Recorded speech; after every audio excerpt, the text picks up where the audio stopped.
Yo, yo, yo, yo! What's up, all you burners, stoners, and potheads? This is Weedman 420 with the Weedman 420 Chronicles. How are all you vipers doing out there? Mrs Weedman. Mr. Weedman. How the hell are you? Doing great. Yeah? Yeah. That's awesome. I'm so glad you're doing great. I'm doing great. You want to know why? Why? Because we're about to get normal. Hopefully everybody out there in the world is smoking some big fat doinks while you're listening to the show. And we're going to smoke some peanut butter breath grown by our good friend Big Earl. Yay. Super stoked. Love this strain. Love it, love it, love it, love it. If you can find this strain anywhere, I suggest that you smoke it. It is so mellow and so nice and so wonderfully body fulfilling, but also mental clarity. It also helps you think, also helps you stay clear. So I really, really do like this strain. So as soon as Mrs. Weedman passes that bowl over, we're going to talk about Succession. Oh. So I realized I gave a big spoiler last week. Sorry about that, people. If I ruined your watching, I'm sorry. But yeah, it wrapped up. And it's not even that it was predictable or not predictable. It really wasn't predictable. Not at all. And so just so you know, it's just interesting. It's the final episode. It was the final episode of the season and of the whole the whole series. The whole thing. It's over. And I really didn't know how they were going to conclude everything in the hour and 30-something minutes for the final episode. But they did a good job. They did. It was phenomenal what took place. They really made you think the family was going to come together. Don't go there. It's anywhere. okay. And do this thing. Maybe That's all they I'm going to did. say. Maybe they did. Maybe they didn't. Maybe they didn't. Maybe they just are spoiled Maybe you gotta brats. watch it and see for yourself. It's good. It's really good. It's really, really phenomenal episode. They did a killer job ending it the way they ended it. And I don't have to say poor Tom anymore. Yay. Oh, there was really never poor Tom. I know. Poor Tom knew what he was doing. I know. He knew exactly what he was doing the whole time. Yeah. He's not my favorite character on the show. He's just the guy that gets abused all the time. So, but he's very smart. Well, his own wife said, Tom would suck the biggest dick in the room if it would get him ahead. So there's Tom for you. There's Tom for you. From his wife. Still my favorite character is Romulus. He killed it again at that ending. Oh my gosh. Just amazing. The best drink of his life. That's all I have to say. You have to watch it to figure out what I'm talking about at that moment. It was good. It was good. So our poor dog Yuki once again. Oh my gosh, this dog. She's not even clumsy. She's just prone to problems. Yes. So we had a phenomenal Memorial Day weekend. Hopefully everybody else did out there. We were at our sister-in-law's house. They have a pool, but they have a lot of stone around the whole entire property. Rocks, rock steps. There was another German Shepherd there, which is like her boyfriend. He's huge. And then it was so cute. 3 other dogs there, and it was just all of them having fun, jumping in and out of the pool, running around. They all started running around, and they ran up the cobblestone steps, and they're pretty sharp because I banged my toe on one of them one time, and she cut the pad of one of her toes off, and blood was everywhere. No, it was like, uh-oh, we got a problem. So she is a limpy girl right now, and she's all bandaged up. It looks kind of funny, but she is doing fine. She's a very good patient. She is. She lets us fix up her wounds. Yes. She's sweet. She just puts her paw out. She's so sad about it. Yeah, everybody throw a little shout out to Yuki out there. Yuki. Poor Yuki girl. We are really responsible pet owners. Probably a little over the top. No, I don't think so. I think we're just good maybe pet a little owners. bit of helicopter parenting. And this dog just keeps on going. Yeah. Keeps going. Well, of course she keeps going, but she keeps having these little setbacks. She'll be all right. She will. When she gets to 2, I swear, nothing else. Yeah. Because we've had 2 dogs while we've been together, and they both lived really long lives that were really uneventful. We talk about this all the time. We were never at the vet other than shots and dental stuff, right? That's it. They just didn't have issues. So she's our little fussy dog. Yes. But she's our Yuki girl. But she's good. She's worth it. She's worth it. She'll get better. She will. Anything else? No. No? I don't think so. Let's get the show started then. Which terpenes enhance the cannabis high? 10 years ago, most cannabis consumers couldn't tell you a terpene from a cannabinoid, but today things are a lot different. Cannabis flower is categorized according to terpene profile. Product manufacturers add terpene blends back into edibles and concentrates. Limonene is practically a household name. Lemon pledge. So, and for good reason, terpenes impart desirable flavors and aromas, and they appear to be good for the body as well. Now it turns out that some terpenes also may contribute to the cannabis high. A 2021 study by the University of Arizona scientists concluded that certain terpenes are cannabimimetic in a mouse model of cannabis intoxication and can selectively enhance cannabinoid activity. At this month comes a brand new paper in the Journal of Biochemical Pharmacology by an Israeli researcher who report that 3 cannabis terpenes at concentrations similar to those found in actual cannabis plants significantly boost THC signaling at the CB1 receptor. CB1 activation. Using an in vitro cellular model, the Israeli team compared CB1 receptor activation by 16 different cannabis terpenes to that of THC alone and to THC terpene blends with a botanically relevant ratio of 10:1. When tested individually, all 16 terpenes activated the CB1 at about 10 to 50% of activation of the THC alone. This is notable in and of itself through a huge surprise. While their chemical structures differ quite a bit, terpenes and cannabinoids share features both belonging to a larger group of plant compounds called terpenoids. In fact, cannabinoids are technically classified as terpeno-phenolic substances or phenolic substances. Varying responses. Next, the researchers tested terpenes and THC together. When they found runs the gamut. In the case of beta-pinene and grananol, the mixtures actually produced a smaller effect than some of the individual parts, as these terpenes negated some of the THC activity.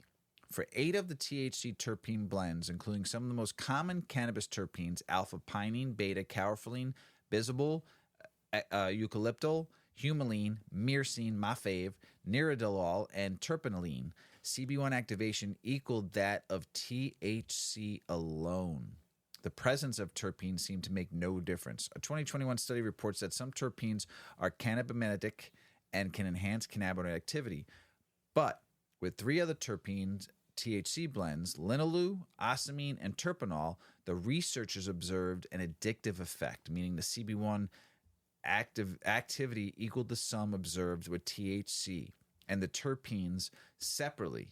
In other words, if the terpene was a 3 and THC was a 7, the blend was a 10. Finally, 3 of the terpenes, limonene, boronol, and saponine, produce a synergistic effect in the combination with THC. In these cases, the whole was greater than the sum of its parts, and 11 or 12 rather than an expected 10. Wow, that's crazy. THC terpene synergies. The researchers considered the latter point their most significant findings. It represents the first demonstration of the THC terpene synergism in the in vitro controlled setting and lends the paper its title. Selected cannabis terpenes synergize with THC to produce increased CB1 receptor activation. Is the evidence of the fabled cannabis entourage effect? Strictly speaking, no.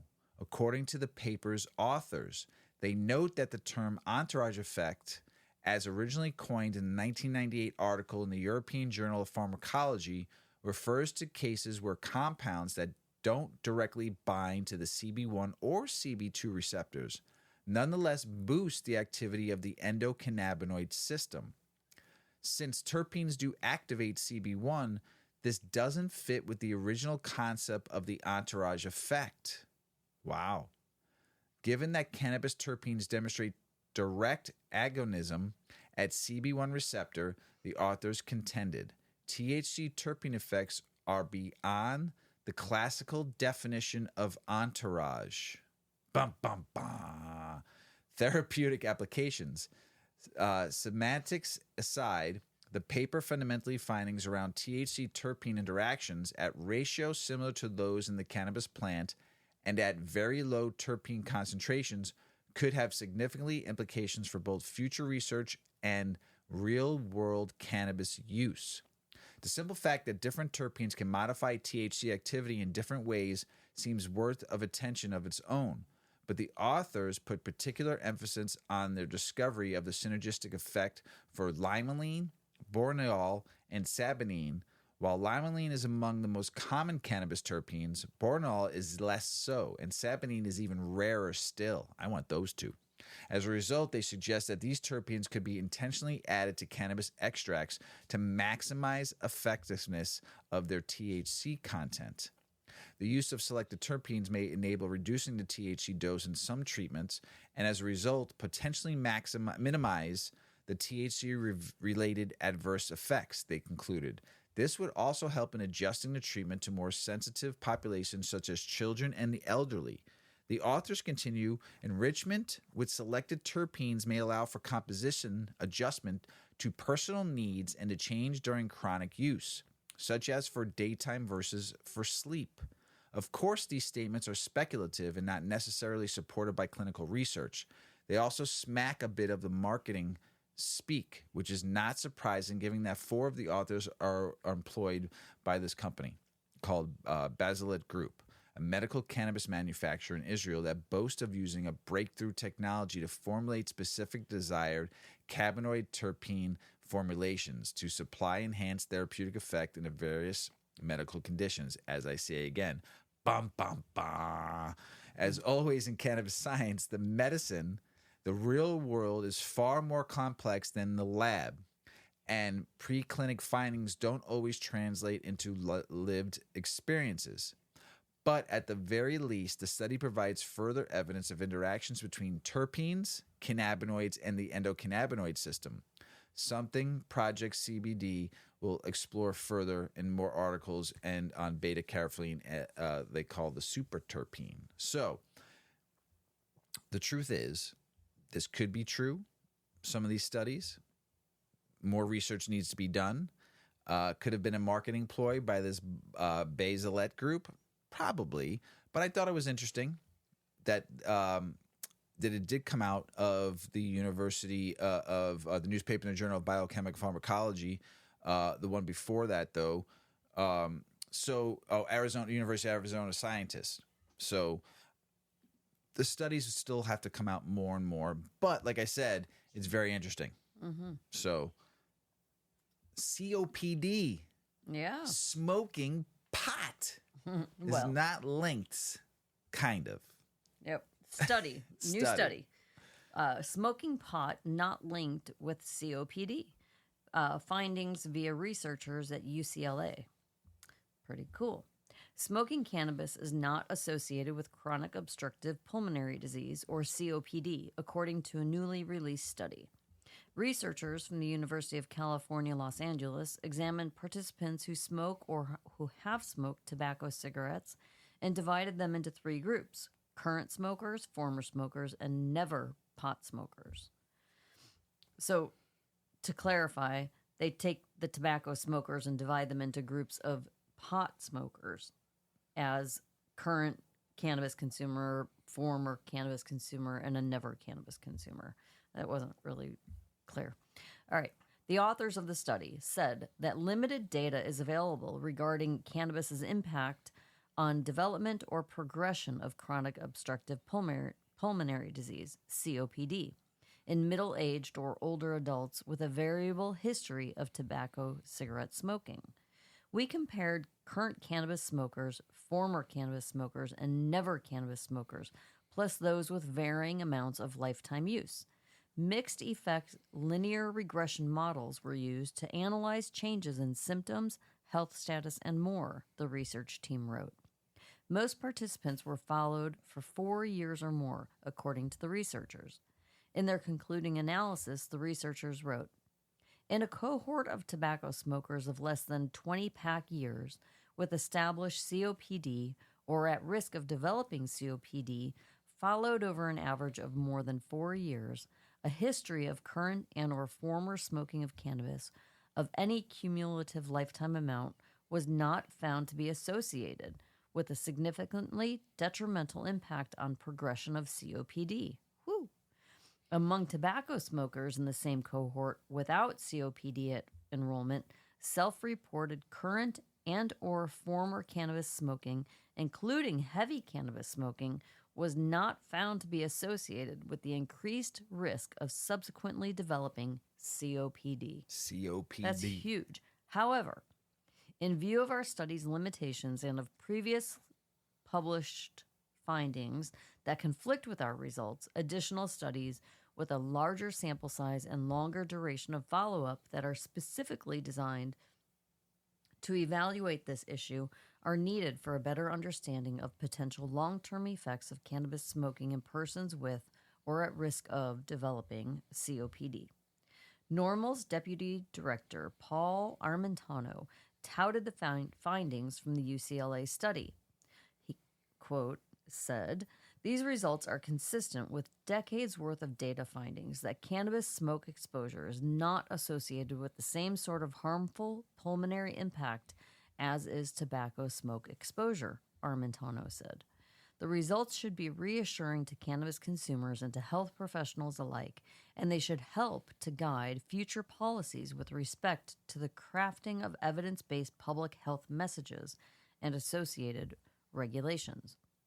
Normal noted that the findings are consistent with those of prior studies, concluding that cannabis inhalation, even long-term, is not positively associated with COPD, lung cancer, or irreversible airway damage, and added that the use of vaporization technology, which heats herbal cannabis to a set temperature below the point of combustion, is associated with a reduced exposure to toxic gases and has been identified as a safe and effective cannabis delivery device in clinical trial settings.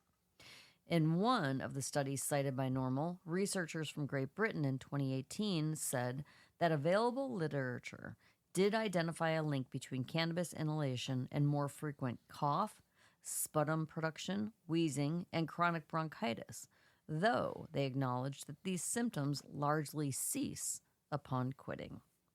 The long-term respiratory effects of cannabis differ from traditional smoking, the researchers wrote. As quoted by Normal, "Cannabis smoking does not appear to be carcinogenic."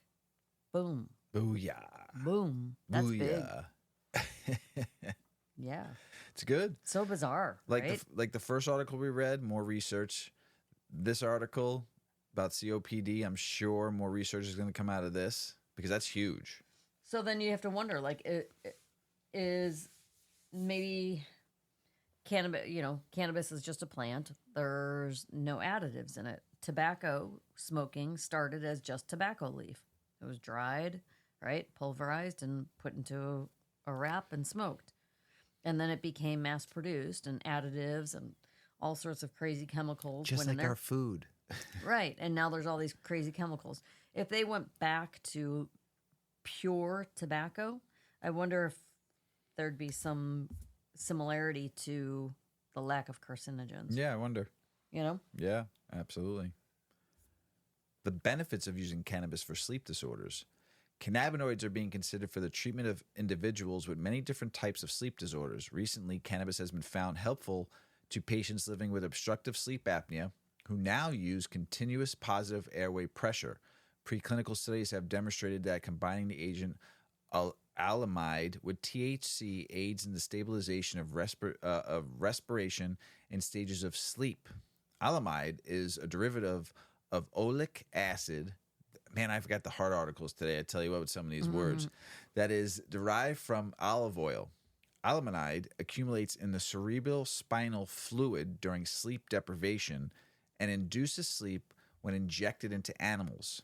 Alamide produces this effect because it resembles anandamide, the endogenous marijuana-like compound in the brain, and activates the same receptors. Dronabinol, which we know about, a synthetic version of Delta-9, lowered the apnea hypnonia index, a diagnostic tool for determining the presence and severity of obstructive sleep apnea. In a clinical study, Due to these promising results in clinical trials, dronabinol is now considered safe for the short-term treatment of obstructive sleep apnea. Then there's nabilone, a synthetic endocannabinoid receptor agonist, was given to patients with I tried to pronounce this word earlier, but we'll try it again. Post-traumatic stress disorder. Sorry. It was a different You're word. right over there. I'm baked. I took a second hit of that peanut butter breath, and I was looking at a different. I was looking at a different word, and then I was like, no, it's post-traumatic stress disorder. That's so baked. Peanut butter breath got me going. Disorder reported having nightmares. When compared with placebo treatment, nabilone provided helpful in reducing the frequency of nightmares. A single study investigated the effects of CBD on REM behavioral disorder. This is a sleep disorder in which people, usually males, physically act out vivid dreams that are often unpleasant. Often a sleeper will make violent arm and leg movements that can injure their bed partners. CBD treatment reduced this incidence of these symptoms. Aren't you glad I don't have that disorder? Yeah. Beating in my sleep. Great. Lucky me. Cannabis may also reduce the symptoms of restless leg syndrome. Yes, that is 100%. Especially late night when my leg used to go shaky sometimes and take a hit and goodbye. The brains of patients with restless leg syndrome may be in what is called a hyperdromanuric state. Too much dopamine is being released inside the basal ganglia. Do you know what the basal ganglia is? Some part of your brain? Some part of somewhere. Recent studies have shown that cannabis reduces synthesis of dopamine. Thus, the efficiency of cannabis in patients with restless leg syndrome may be due to its ability to prevent the excessive restless of dopamine and restore normal neural activity in the basal ganglia. An analysis of the literature of these uses of cannabis products as an aid for better sleep quality discovered the sleep improvements were seen in 7 out of 19 randomized studies and in 7 out of 12 uncontrolled trials. Surprisingly, there was no significant difference between the effects of CBD and THC. Cannabis was the most effective in patients with pain-related disorders. Most of the subjects tested reported subjective improvements in sleep quality. Mrs. Weedman could attest to that every night. However, close diagnostic examinations showed no improvements in sleep architecture. I didn't know there was such a thing. Did you? No. So when you sleep, you're building houses? Is that how it works? No. Oh, okay. One important caveat is that That's not cannabis has its greatest sleep-promoting effects for those who are occasional users. In contrast, chronic cannabis use can disrupt circadian rhythms and reduce the duration of the deepest phases of slow-wave sleep. We've read that before, but we also read that it helps with REM sleep too, right? Mm-hmm. Yeah, we did. So sleep architecture refers to the basic structural organization of normal sleep. So if someone's looking at your your brainwave, so they're patterns, building houses of your brain patterns. Sure, just stick with that. That works. Yes. The reduction in deeper sleep phases may reduce the amount of growth hormones and wound healing hormones produced by the body. Based on the available evidence, cannabinoids can be used as an alternate treatment for various sleep disorders. Obviously, more clinical trials are required in order to determine the optimal dose and duration of treatment. Well, I've been using it for a long time, and it helps me sleep every night, unless I take a strain that doesn't really help me go to sleep. And sometimes that happens. So until you find the strains that are good for you to sleep, that help you go to sleep, or some edibles out there to help you sleep, make sure the strains that you journal it. Like, this strain helped me sleep every night. So, and these 5, because you want to mix it up in a little variety, so you don't want to stick with the same strain all the time. So find like 5 or 6 different strains, especially if you're going to a dispensary. They might not always have that strain. So you want to test a bunch of different ones and see what works best for you. Mm-hmm. So can you believe, well, I hear a lot that people don't get high from edibles, and I've been doing some research on that. I'm not going to talk about it on this episode, but there's people out there that don't get high from cannabis. Yeah. I've heard that, especially edibles, but I've heard that also with smoking weed. I've met like 5 people in my life that say I don't get high from anything. And I always think that they just haven't really gotten high. But apparently there's some truth Yeah? to that. Tell us about it, Yeah. Mrs. Weedman. So, this is why some people don't get high from cannabis. Cannabis affects everyone differently. Like any other substance, some people may be more or less sensitive to the herb than others. It all depends on your internal body chemistry and genetics. Some early evidence suggests that those with certain medical conditions may experience the effects of cannabis differently.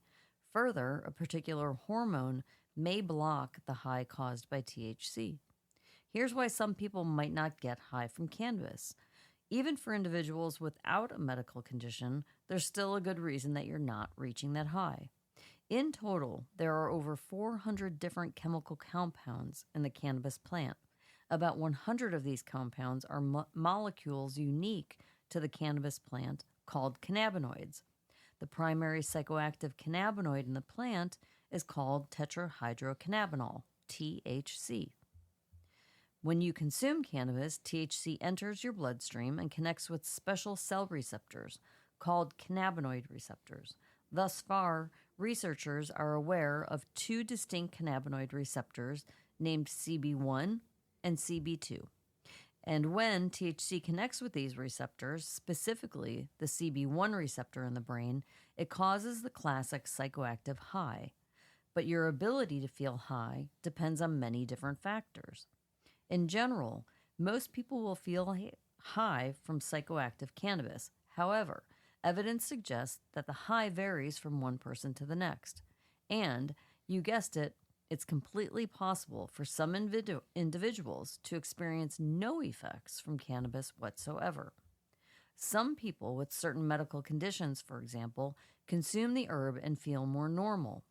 It's not uncommon to hear people with fibromyalgia or PTSD explain that cannabis gives them energy and makes them feel more sober. There is some theoretical evidence to back up these claims. Neurologist and medical researcher Dr. Ethan Russo thinks that some people may have what is called an endocannabinoid deficiency.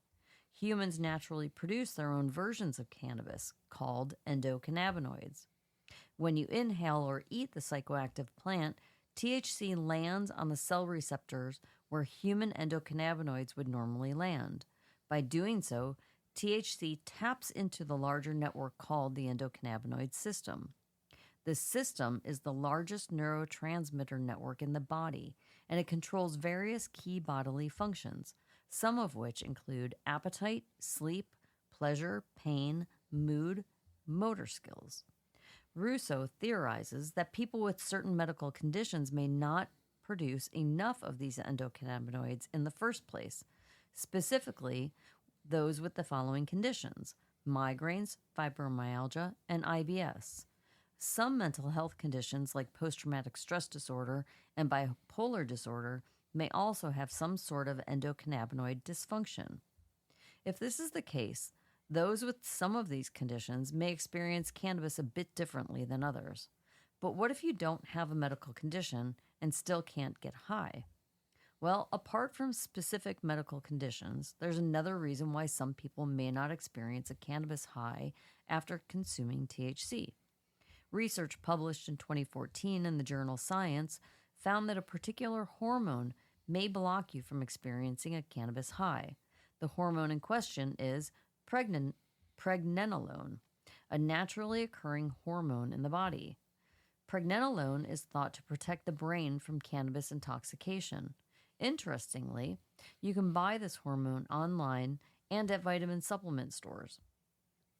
People take it to improve mood, ease anxiety, and enhance brain function. Like cannabis, it also is thought to have a slight negative effect on memory and can make you sleepy.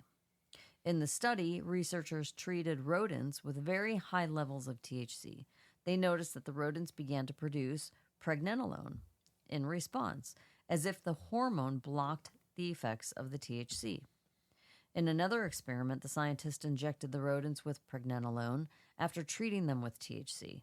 Not only did the injection reduce THC intoxication, but the rodents were less likely to self-administer THC after the fact. When Wait. Rodents are getting high on their own. Well, they probably give them edibles. They're out there in their give me a cage smoking a joint. Can you roll one, man? When treating human cell lines with the hormone, scientists found similar results. It is entirely possible that some people may be more effective at producing pregnenolone than others, and therefore better able to adjust after consuming THC. So, gotta hope you've got some pregnenolone. Yeah, right. Pregnenolone. It's weird. Say that a few times. I'm actually really happy you actually got a hard word. Oh, you wanted me to get tripped up with no words? No, not at all. I know you. I heard you practicing it earlier. But you actually got one really long, hard word. Hey, you got to work on your vocabulary all the time.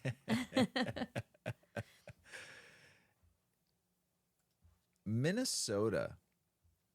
The governor, Tim Walz, today signed legalization in the state of Minnesota. That is awesome. The 23rd state to legalize it. Good for you. Good for you, Minnesota. I cannot wait to go back up there and go smoke some weed. DA destroyed $5.7 million of cannabis plants last year, but arrests keep on declining. So they're just destroying farms, people's livelihood, and just letting them go. They're not really getting arrested because people aren't really getting arrested for cannabis anymore. So, yeah, weird, isn't it? Mm-hmm.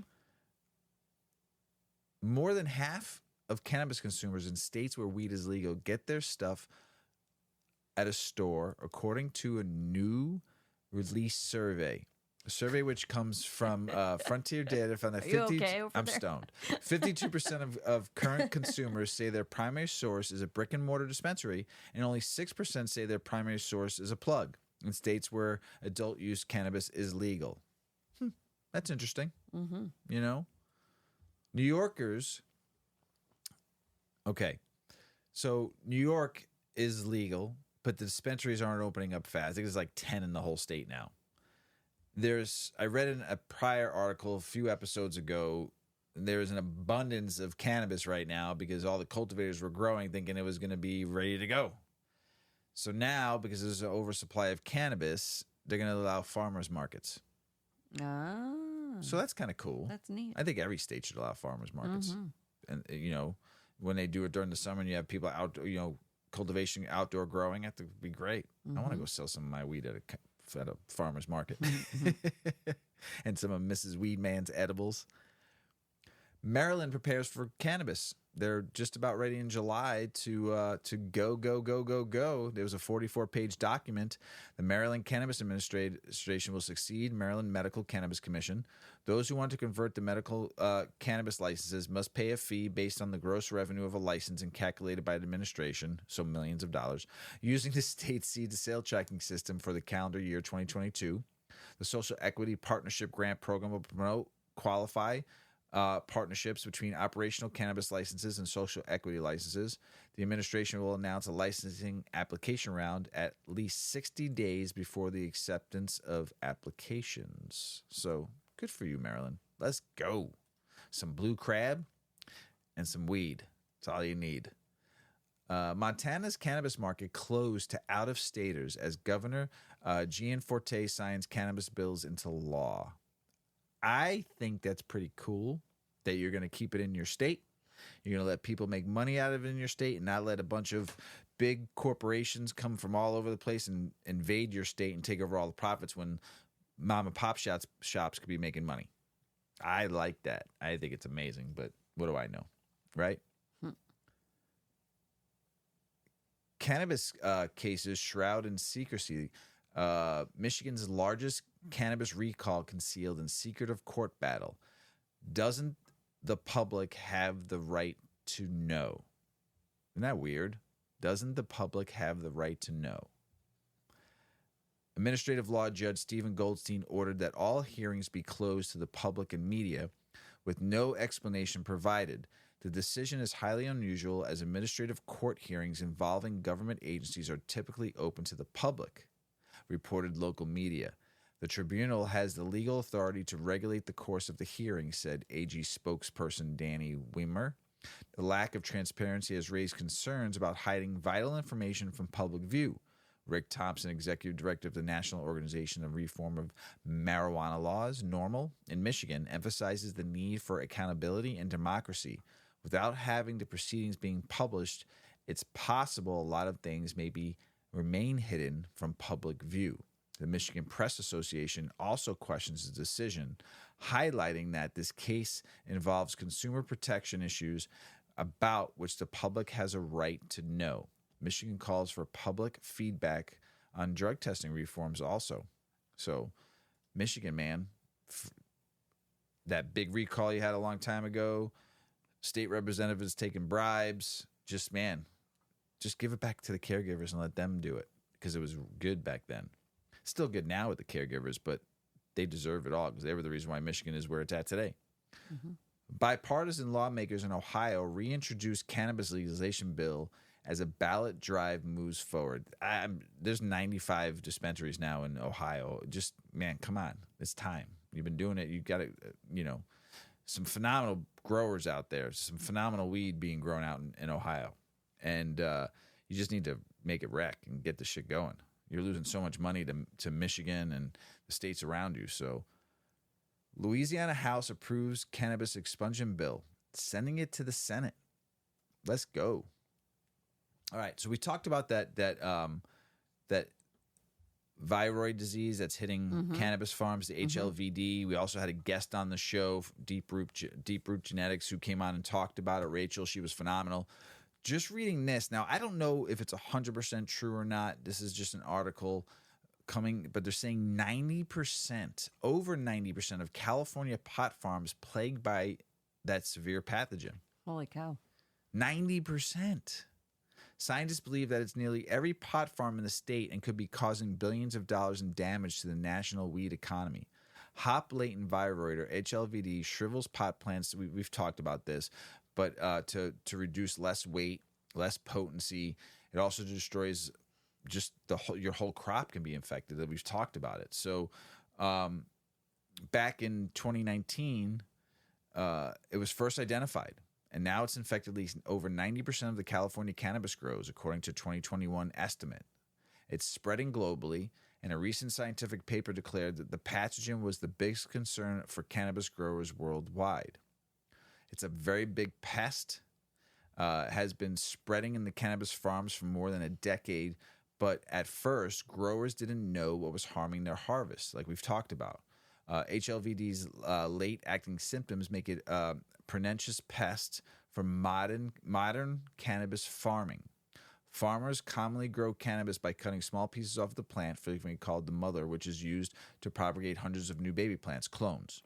These mother plants are artificially prevented from growing flowers, which allows them to keep producing offspring, but also delays the symptoms of HLVD. That means a single mother plant infected with it could silently spread the pathogen for months without showing any symptoms of the disease.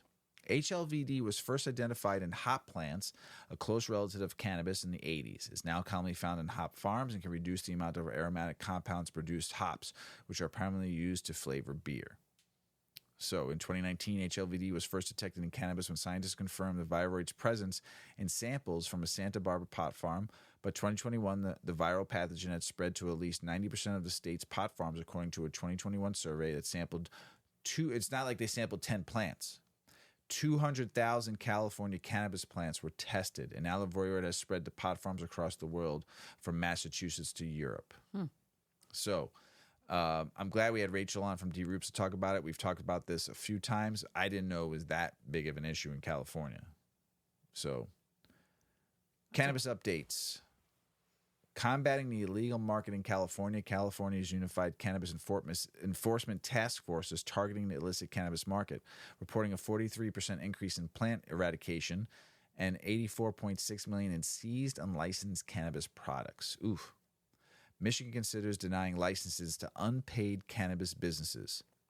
Delaware budget allocates $2.2 million for recreational cannabis market. And do New Hampshire residents support cannabis legalization. A recent University of New Hampshire Survey Center poll show strong support for adult use cannabis legalization in New Hampshire, with 72% of residents favoring it and 52% strongly supporting it. Let's go. Make that shit legal there, you know? Economics. Yeah. What is the basic cannabis? I didn't even think of this. I know. What is the basic cannabis economics? Well, whenever you find reefer madness, a poor grasp of basic cannabis economics is right behind it. For example, when public health busybodies demand THC limits, as if adults choosing high THC strains of cannabis will simply shift their demand to lower THC strains once public health tells them what their preference should be. Most, if not all, government workers lack an understanding of basic economics and therefore basic cannabis economics. So let's clear up some misconceptions. Let's start with a definition from economist Tom Sowell. The first lesson of economics is scarcity. There is never enough of anything to satisfy all of those who want it. The first lesson of politics is to disregard the first lesson of economics. Canadian Prime Minister Justin Trudeau legalized cannabis in 2018, 3 years after pledging to do so. But Justin Trudeau does not understand basic economics, including basic cannabis economics. The Trust Fund Prime Minister believes federal budgets balance themselves, that economies grow from the heart outwards. The former drama teacher also thinks inflation isn't a concern for families, which he claims to care about. Justin Trudeau is a textbook example of a politician that places compassion, quote unquote, and what sounds good over what works. He is the type of politician that ignores scarcity. But the problem isn't only in Canada. Connecticut, for example, is trying to enforce THC limits unsuccessfully. Retailers can't sell flower higher than 30% THC, and concentrates are capped at 60%. But convenience stores, gas stations, and CBD-only stores can get around these limits by focusing on Delta-8 THC. Obviously, a politician with an understanding of basic economics would declare THC limits a failure. They would find another way to persuade people to consume lower THC cannabis, maybe by trying a method based on consent rather than coercion. That could be better. Economic studies cause and effect, showing what happens when you do specific things in specific ways. With basic cannabis economics, we should look at the incentives certain decisions create rather than the stated goals. In other words, consequences matter more than the intentions. Canada's public health busybodies say because children are attracted to cannabis edibles, THC limits and other restrictions are justified. Because kids like the packaging. Okay? There we go. It's easy to declare good intentions and blame others for the problems, but by understanding basic cannabis economics, you can see how Health Canada's strict edible rule have led to counterproductive, even disastrous consequences. The Canadian government hasn't changed consumer demand. People still want potent edibles. The consequences have been a continued revenue stream for the illicit edible makers and legal producers focusing on potent cannabis extracts now instead. Health Canada sees the consequences of their actions but refuses to take responsibility. They released a statement decrying copycat cannabis edibles, especially since they appeal to children, ignoring that refined sugar is generally terrible for children too, or that teens are experimenting with quote-unquote safe supply opioids in British Columbia, an issue much more severe than illegal cannabis edibles. And instead of acknowledging that THC limits are counterproductive, they go after potent extracts they consider edibles because they don't know what they're talking about. Health Canada may argue that child-resistant packaging and THC limits are necessary for the children, but at the same time they complain that legalization and privately owned for-profit dispensaries have resulted in higher hospitalizations and ER visits by children who have accidentally consumed cannabis edibles. Wait, that's not over. Many people think economics involve money, finance, and banking, and it does. But at its core, economics, including basic cannabis economics, is about the logic of action. Yes, public health can limit THC and demand child-resistant plain packaging, but the trade-off incentivizes others to produce high THC edibles and packaging that is pleasant to the eye. Copycat cannabis edibles may appeal to children, but aren't adults allowed to enjoy the marketing of their favorite chips and candy and chocolate brands? Making choices is at the heart of economics, and understanding basic cannabis economics means understanding that you can't change people's preferences by affecting supply. All you do is frustrate consumers and incentivize black markets. Public health busybodies wonder why some people don't want to listen to them, but enforcing these opinions through government laws is one step too far. It ignores basic cannabis economics and reduces individual adults to an infantile state. It doesn't work. It's interesting because I have never thought of economics in that way. I think money, finance, banking. But yes, logic of action and consequence. That's all the bigger picture of economics. Yeah. And Canada's cannabis edible laws are stupid. Ridiculous. So stupid. Yeah.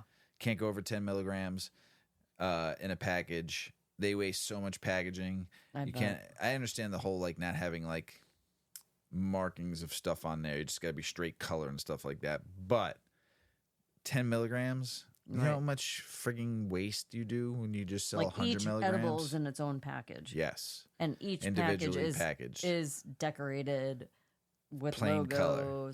Just plain color with maybe a little small company's logo on it. And that's it. Yeah. But they have to brand the packaging. Yes. But you can't you can't brand it with a bunch of different stuff on there.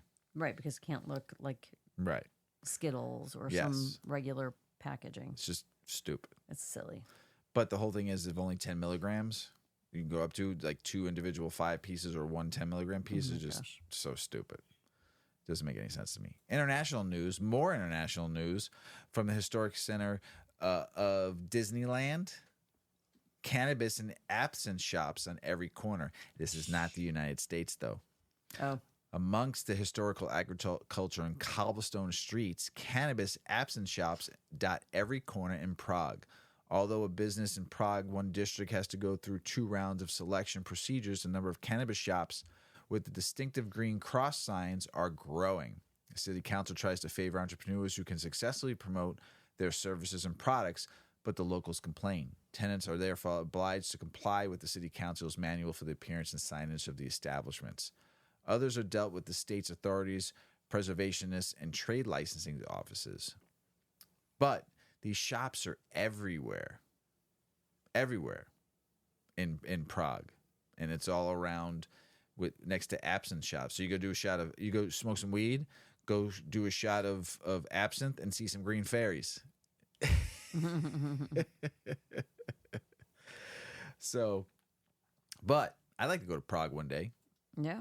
So drink some really good beer, have some absinthe, and smoke some good weed. Portuguese authorities seized millions of weed products over the last 4 years. Crazy. Thai's new parliament set sights on cannabis control. Churches object to Athens medical cannabis ordinance. And in Philippines, officers raid cannabis plantations. In Canada, if you haven't paid your taxes for cannabis, it has ballooned to almost $200 million in unpaid taxes. The amount of unpaid federal excise taxes owed by Canada's cash-strapped licensed cannabis producers more than tripled in the last fiscal year. Earlier, as companies complain they're getting buried by government fees and levies. Of course. And I think in Canada, there's government, I don't know if this is all of Canada, but there's government-owned dispensaries. I wonder if they're paying their taxes. I wonder if the government-owned dispensaries are paying their taxes. I don't know. Something to look into. Dun, dun, dun. This is a sad story. It is. And this is Ava Berry, daughter of a medicinal cannabis campaigner, dies at age 13. Yeah. Go ahead, Mrs. Weedman. Take this Yeah. one. The death has occurred of Ava Berry, whose mother, Vera Toomey, fought a lengthy campaign to secure her access to medicinal cannabis to treat a rare form of epilepsy, which caused her to have daily seizures. The 13-year-old, who had Dravet system, died peacefully in a Cork, Ireland hospital on Friday, surrounded by her family. She had been hospitalized following a recent illness. In 2017, the then Minister for Health, Simon Harris, granted a license for the use of medicinal cannabis by Ava. Miss Toomey had walked from Cork to Leinster House in Dublin on 2 occasions to highlight her daughter's plight. Her condition was so serious that it had previously led to cardiac arrest and an 8-day coma. Miss Toomey gave numerous media interviews over a 3-year period in which she said she was so desperate to gain access to THC medicines to prevent her daughter's severe epilepsy episodes. She also assisted other parents in similar positions. A book called For Ava was published by Toomey in 2019. In it, she wrote about the struggles her family experienced when Ava was seriously ill. She said they ran out of options to treat Dravet syndrome and that there was nothing there but Google, as they desperately searched for a solution to the dire circumstances their daughter was in. Prior to obtaining medicinal cannabis, Ava could have up to 23 seizures in the space of a day, which Miss Toomey described as terrifying experiences, and she never knew if her daughter would come out of them intact. Her fear was that Ava would end up brain damaged or could die. Ambulances were called so regularly that Ava's family stopped having to provide their address when calling, Miss Toomey said. Prior to securing Ava access to medicinal cannabis, Miss Toomey said her life was one of constant stress, pain, and anxiety. Every waking moment was consumed by it. I operated under constant fear and tension, waiting for the next seizure. It was coming, though you never knew when. But as sure as day, it was coming, she said. Ava was having several seizures, almost every day, with over 20 on a bad day. They may have been varied in extent and severity, but each one was an agonizing experience full of pain and terror. In 2017, Miss Toomey went to Spain to get a prescription from a consultant for medicinal cannabis for Ava. Customs officials confiscated the THC cannabis oil from Miss Toomey after questioning her for an hour after she got off a flight from Barcelona. She then went to live in The Hague in the Netherlands, where she again received a prescription for the drug for Ava. At that time, Ms. Toomey said that it was a relief to finally gain consistent access to the medication, even if she had to go overseas.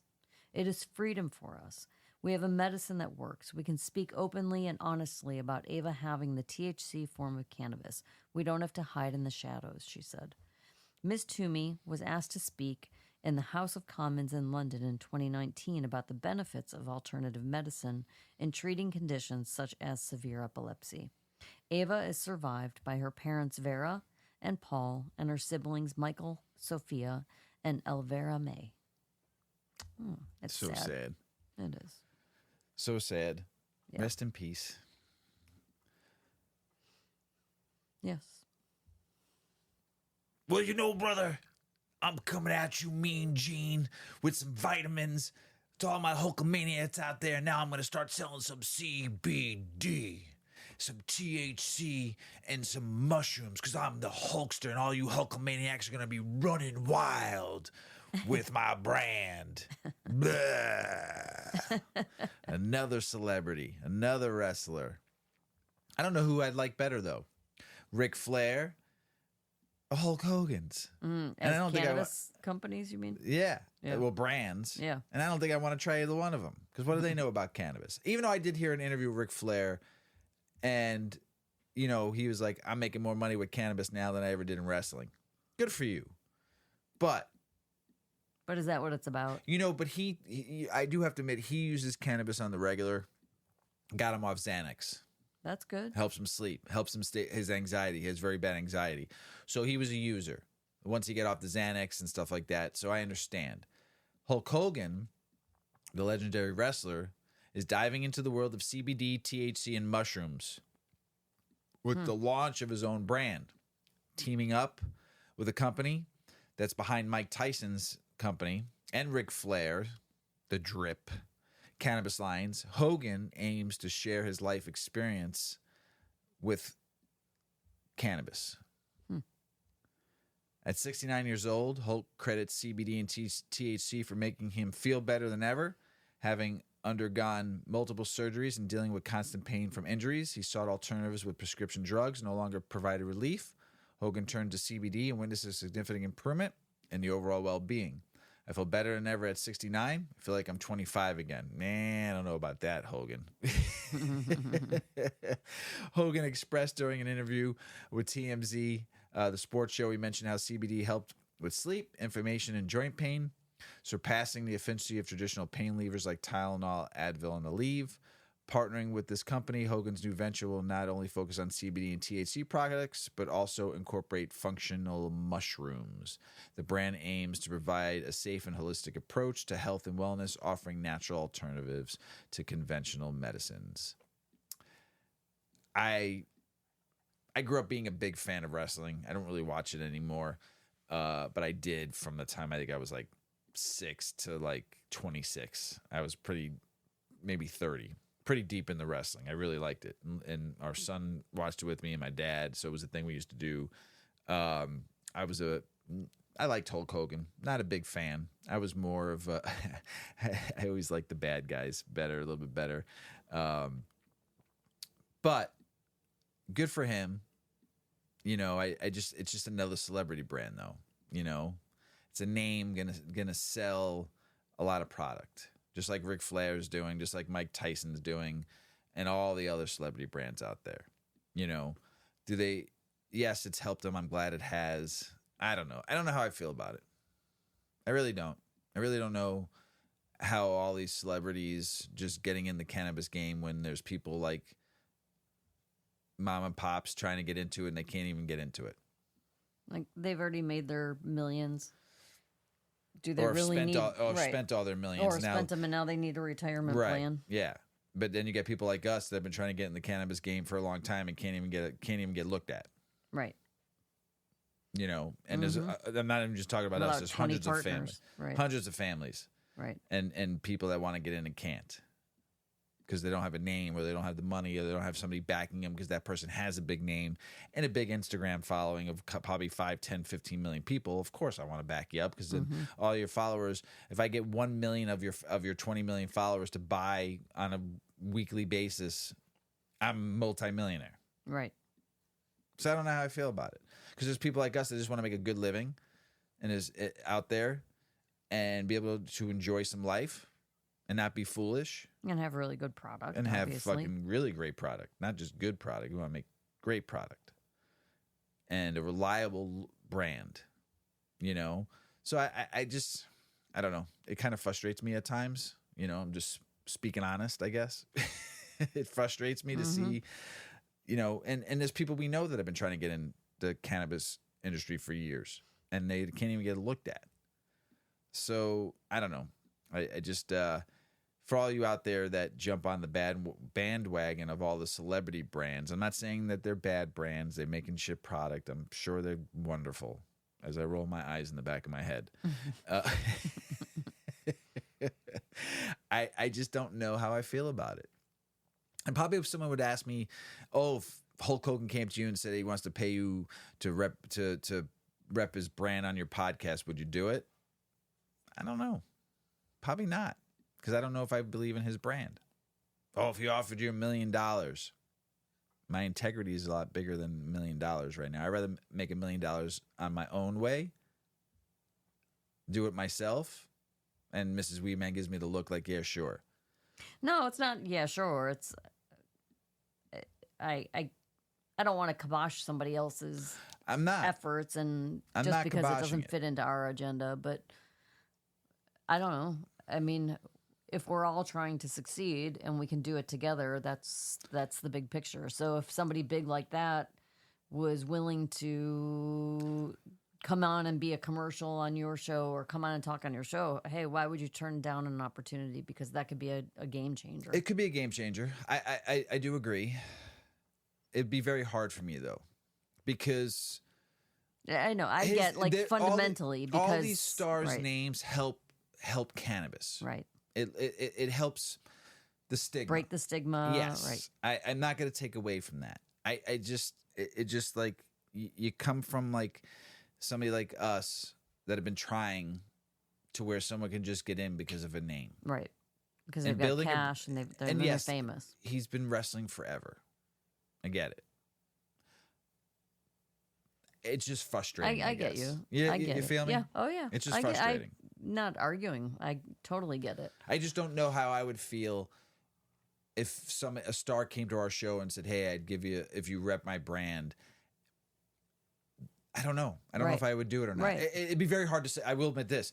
It would be very hard to say no. Because it's opportunity. But then you have to think about your fundamental beliefs and does it fit into what you're trying to accomplish? Right. Right. Is it an easy way out from building a brand from the bottom up than building a brand from the top down? Some people might call you a sellout. Of course. But everybody sells out eventually. I mean, yes, we all have said that about somebody, but really that's what most people are trying to achieve is a sellout so that they can enjoy their life. Right. It's true. Right. It's true. It's hard though to I don't know where if I offered you $1 million to rep my brand, would you do it? Probably. But it'd be very hard. I'd have to think about it because I'd have to really do the research if I want to be a part of that brand or not. Right. I guess. Yeah. If you want to be tied to those people. Right. Because once you do it, you're in. Right. You can't. And then if they make bad choices, it reflects on you. So to try to keep an honest business, Mrs. Weedman has been keeping Mr. Weedman honest for a long time. I try. You try. I try. Because sometimes I get led the wrong way. I always get somebody coming back in my life going, "Hey, you want I can get you some mushroom bars. You want to go out there and sell some?" Or, "Hey, I got some pounds Mr. Weedman." That's me. I'm like the little the angel on one shoulder. Yeah.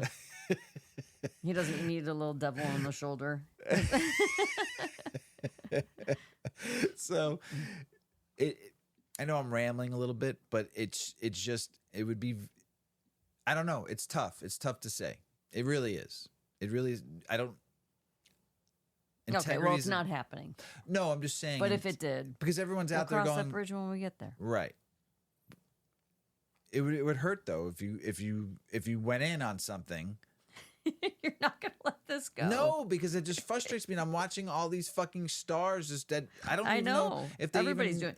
Well, how about like the people who have been traditional market forever and they got granted a license, and who in their right mind can afford to get into the legal cannabis space right now? Not much of anybody. And so all of these people who should have cannabis brands and guys like Hulk Hogan should say, you know what? My name doesn't need to be out there. How about I sponsor you? Right. And how about I take you under my wing and we're both going to make some money on this. Yeah. But I'm going to open the doors for you and get you rolling, and I'm going to, fund you. I'm going to give you some capital, and we're going to make this right, and I'm going to put the right people in with you so you know how to manage, the back end of things. Maybe you already know how to do all that. Maybe you just need leverage. And money is leverage in this business. Yes, and it is. Maybe that's what some of these celebrities need to do. Get your fat face. I don't mean fat faces, but I'm like being a jerk. Get your faces out. We've seen your face enough. We know who you are. Right. Go incognito and just help people out. Do something for people who really should be in this space working. And you'll still get your little, residual income, and you can have your retirement plan, and the moms and pops who have been running cannabis for the last 20 years in most markets can finally get a legitimate business. There's mine. There's my spiel. We're going to end it on that. Yeah. Because that was great. The little angel on my shoulder going, "Don't sell it. Don't do it. Don't do it. Think about the big picture." Always. So, Mrs. Weedman, that was a great ending. I'm not even going to ask you if you got anything else to say. I got nothing to say. I just had Perfect. my little soapbox moment. You did. I'm going to apologize to everybody for some of those articles. I was really baked, so I apologize. So if you're like rolling your But head hey, around. We bring this up every once in a while. Yeah. We intentionally smoke at the beginning of the show because we're trying to stomp the stigma. Like, hey, yeah, look, we both have day jobs and we both are trying to build businesses and we have a podcast and we hustle. We have a lot going on in our lives, and we're gonna smoke weed wherever we can within those days of our life, right? However it fits into our work day or our play day or our podcast day, we're going to frickin' smoke. And we smoke as part of the show to show you that, yeah, sometimes we get a little goofy or sometimes we get off on tangents because we're high or we're baked or we can't pronounce words because we can't see straight, quite frankly.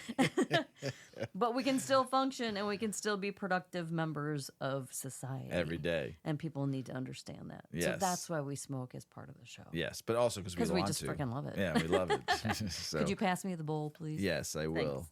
I guess you had more to say. I guess I had more. I've been quiet over here tonight. I'm having an allergy day. Very bad allergy Can't day you're see having. so good I know, today. even eyes have been watering. So, all right, I guess you're done. Pass me the bowl. I will. Here you go. Thanks. I'm done. I'm going to smoke now. There you go. Hey, everybody out there in the world, we love you. Thanks for listening. Thanks for just being a part of us, and we like being a part of you and having fun. We love you out there. Appreciate it. Just everyone needs to be kind to one another, love one another, give everybody a hug, and smoke some big fat doinks with one another. Life would be great. As Paulie always says, smoke smart. Puff, puff, and away. Puff, puff, pass. Check out our cannabis lifestyle brand online at 8decades.com. Our custom smokes and accessories are perfect for your coffee table, bedroom nightstand, or kitchen counter. They're designed for you to show them off. The Canna community is also loving our hemp and cotton blend t-shirts, sweatshirts, scarves, and hats, finished off with our 8 Decades logo. We've got some awesome long-lasting goods that will be your favorite for years to come. 8 Decades, because a 9th decade of cannabis prohibition isn't acceptable.